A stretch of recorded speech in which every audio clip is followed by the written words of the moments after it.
مدن قدومية مدن يال السلام عليكم ورحمة الله وبركاته. وحان ربا إنان سكن قرايو مشرح نمدا حلبان مرو ورنتي هالكن إنجا سيسي وربحين كوبن iyo xildhibaanada kale ee kala tirsan golahaas loo tartamayo ee IBU oo runtii xildhibaano mudan oo aad ula soo shaqeeyada ah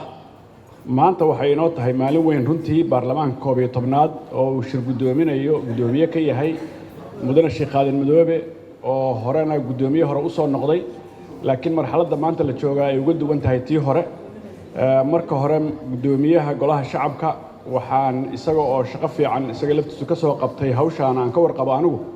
waxaan ku boorinayaa inuu shaqadan dhameystiro marwo musharaxnimadeedana waxay ula mid tahay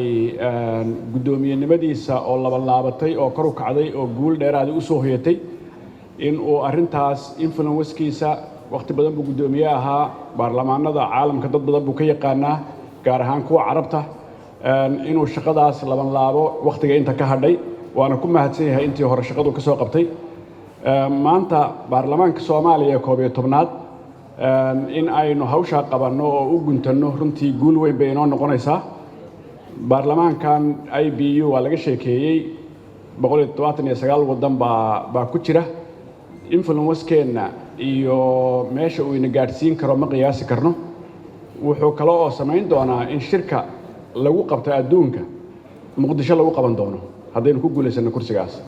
oo 129 wadan ay muqdisho imaan doonaan oo ay arki doonaan dawladnimadeena iyo dhaqaaqa aynu sameynay adduunka magacyo kale aynu ka leenahay marka waxaan u baahanahay dadka adduunka jooga inaan waddankeena keeno si ay u arkaan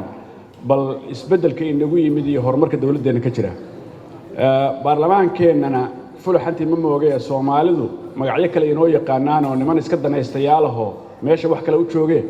bal Soomaalida inaan tusno inaan shaqo Soomaaliyeed hayno oo adduunka tartan kula jiro iyada lafteedu waa inoo muhiim maanta waa maalin weyn oo insha Allah aan rajaynaynaa guuleysanayno madaxweynaheennii hore Sheekh Shariifna way nala fadhiyaa kulanka waa ka soo qayb galay waxaan rabnaa inaan isku duubnaano waxaan rabaa inaan si gaar ah kelmad u iraahdo gabdhaha Soomaaliyeed marka tartamada xildhibaanada lagu jiro waxay yiraahdaan kootadeennii hal ilaaliyo gabadhi markay tartamaysana lama arko maanta waxaa la rabaa in marwe isnac taagtaan aad muujisaan in gabadhi Soomaaliyeed ay ka noqoto madaxweyne golaha weyn ragga idinku aad daba gashaan ku qaylisaan farreysinka samaysaan wixii gudoomiyaha iyo baarlamaanka laga rabay iyo dawladana gudoomiye Aadan Madoobe inuu ku maqan wixii kalena inaad idinku ka shaqeysaan waa mahadsantiin. Assalaamu calaykum.